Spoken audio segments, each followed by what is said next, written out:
everyone, welcome to the first episode of Rel Reviews.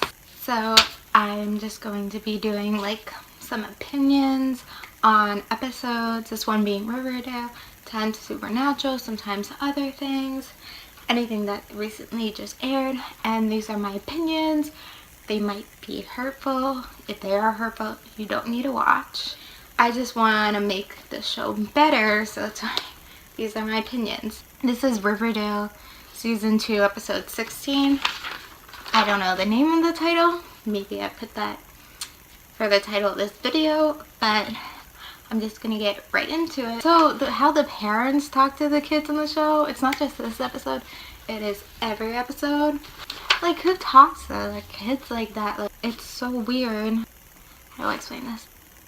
They talk down to them. They talk to them like they're a puppet and they're just using them, and it's just like, that's not realistic. So I'm going to talk about the sleepover, and they totally took that thing from Neuros, which is okay.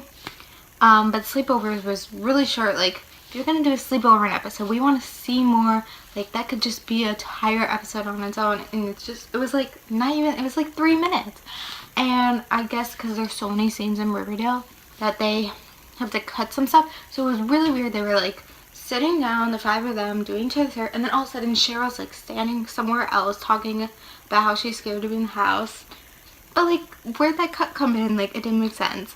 Also, like, they were all wearing like these weird, really like flowy outfits, and I was just like, so running for the whole class president, like, that just came up all of a sudden, and it was kind of really weird that like it's only the people in the group who run for president. And I don't know if this is how it is in every school, but in my school, to be running for president, you have to be on the student gov.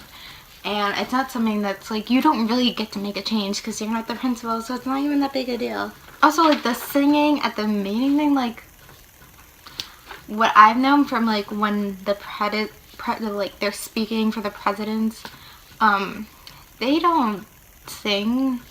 I feel like the show just like takes any opportunity to sing. I'm about to say something, and I quote my mom: the more they sing, the less dialogue there is. Yeah, she said that last night when she was sitting next to me watching it. So like, it's so weird because like Zephyl there, like all of a sudden she's there, and it's just like also, like, don't people get in trouble handing out sheets that are mean? Like, she ain't in trouble, like, and like, who does that? It's just so unrealistic. Like, maybe someone like starts putting up flyers and stuff, you don't know what it is, but no one would like own up to be like, oh yeah, I'm just handing it out. Like, she's supposed to be like poor and stuff, right? But if I remember correctly, season 1 episode 3, that was her house, that they had the nice hot tub and stuff, so she had a big house. Now, obviously her dad lost their job and they lost some money, but they couldn't lose everything. They're fine. So it's just so like, Veronica says misogynistic every single episode. Like, really? Stop.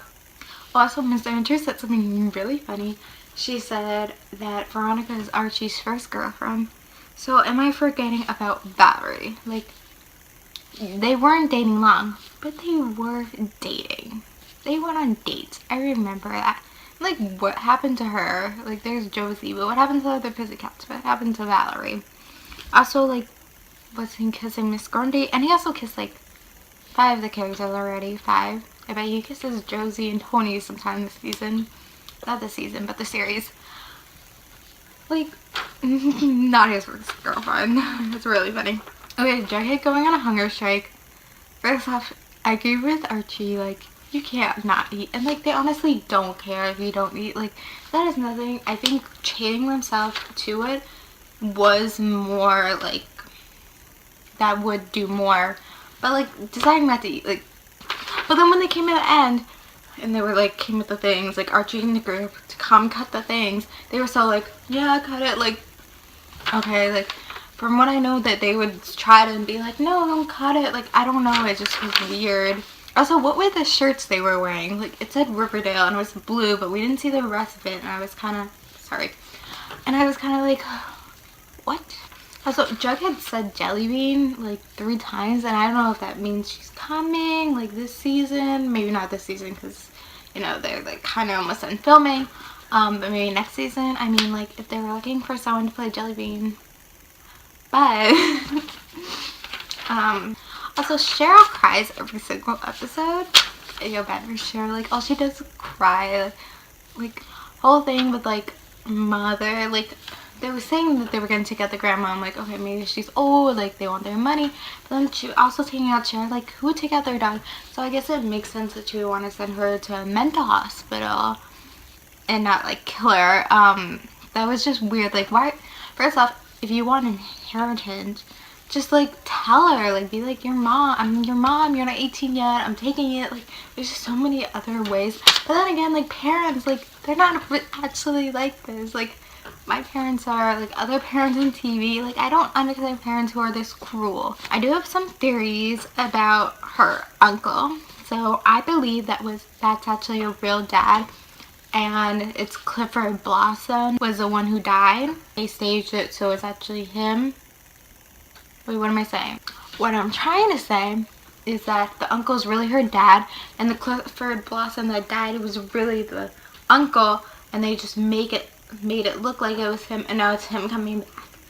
My second theory is that no, the person who died was Clifford Blossom, but the uncle is really her dad.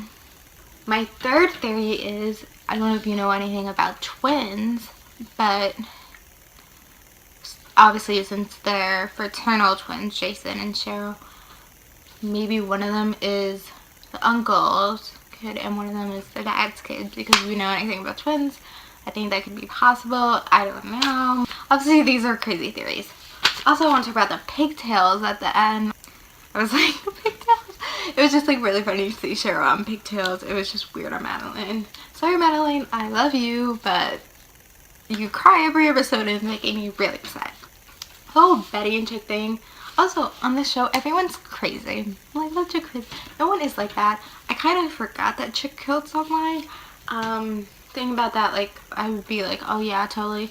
Oh, also about the whole dad thing. I knew, obviously, Hal wasn't his dad. It would make sense. I still think FP is her dad, is his dad. I feel like Alice said no. I think because sometimes when it's something that's true and you want to condense it, you just say no, but it's true.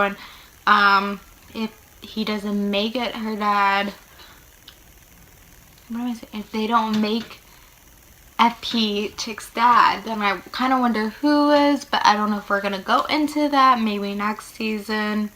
They also haven't been renewed for another season. No, the CW shows have, and they were all renewed like January last year. It's kind of making me freak out, but I just know it's because they have so many pilots going on right now. Also, they haven't confirmed that Chick is gay, but I'm kind of guessing he's gay. And if he wasn't all crazy and everything, I think him and Kevin would be a really cute couple.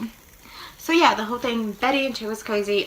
Betty was crazy. Like, she was like laying over him with like the thingy, the lighter, whatever. Like, that's crazy, girl. Yeah, there's a lot of problems with the show, just like how they talk to each other. Like, oh, the whole thing with Jughead and Archie too. Like, it's just so weird. Like, the friends, like if you're a group of 4 friends, and obviously like Veronica's like this way and Jughead's a completely opposite way, and Archie and Betty are kind of in the middle trying to be like a peacekeepers. Like, obviously, like they don't say mean things to each other in the face, they say it behind the back, and it's just like you try not to be friends. And the whole thing with Archie and Jughead, he's just accepting. He's like, okay, this is your fate, this is your fate, so I understand you have to clip me off. But it's just like, stop being friends. Like, obviously if you want to fight, fight. Like, it's something that you can do. Like, oh my nose looks big. Okay. Oh yeah, I was talking about before, was I forgot to mention, was a blood elf. Like, my mom was so upset that they had blood elves on the show. Like, it's just like, why would you do it? But like, kind of, he was pressured. It's just like, why Riverdale writers? Why you Riverdale writers? Why'd you do it? So yeah, and it's just so much happening that they like don't have time to like, if you watch any of the shows, they take time to see it. So what they say matters, and you can see people's reactions, but everything just goes so quick. It just makes no sense. Just so many scenes, so many things happening.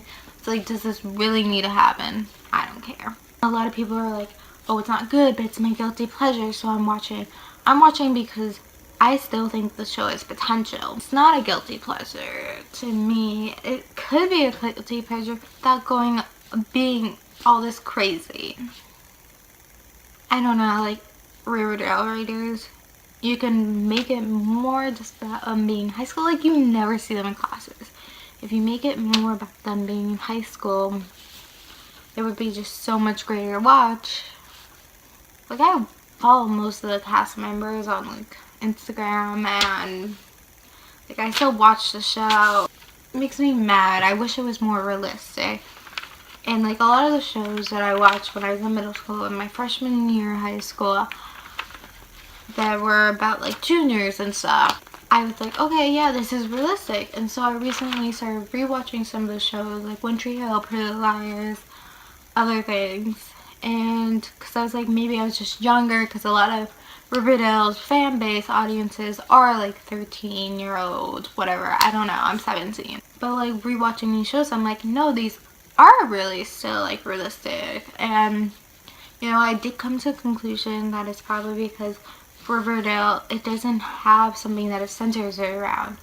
Sorry, they keep comparing it to One Tree Hill, but One Tree Hill is still a basketball that I compare around. Vampire Diaries had vampires. So I think maybe when they were creating the show, they should have figured out something to revolve it around. Maybe more about just Archie and just like, I don't know, maybe it's music that's revolved around? And then maybe they should go to like a music school. Like, I don't know. And so again, I'm just saying this video is my opinion. It's not necessarily a recap video. It's my opinion. It's my review. Because I'm giving this critical criticism because I want it to be better. I will continue to do this every week. I'm going to try to do this. And I really hope you like this show. This is my first YouTube video, my first time doing this. So I guess write comments if you like it. Subscribe to me if you like it. I think that's the thing. Subscribing, liking. My name is Rel Klein. This is Rel Reviews. My review on Riverdale Season 2 Episode 16. Thanks for watching.